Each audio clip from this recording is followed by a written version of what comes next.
আসসালামু আলাইকুম ভিউয়ার্স, দেখুন আজকে আমি বেগুন উঠাইছি। আমার 10 কাঠা ভুঁইয়ের বেগুন। বেগুন বেশ মূল সমস্যা হচ্ছে দীর্ঘ বৃষ্টি, 3-4 দিন একসাথে বৃষ্টি থাকার কারণে বেগুন বেশিরভাগ পচে গেছে। দেখুন বেশ 5 মনের মতো বেগুন উঠছে, তার মধ্যে 2 মনই পচা। তো এগুলা গরু খাওয়াবো, এখানে রাখছি। আরও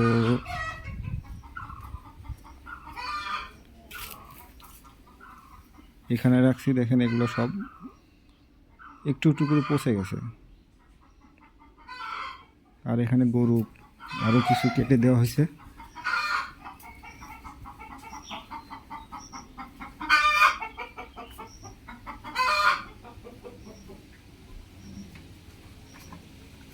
এই তো অবস্থা,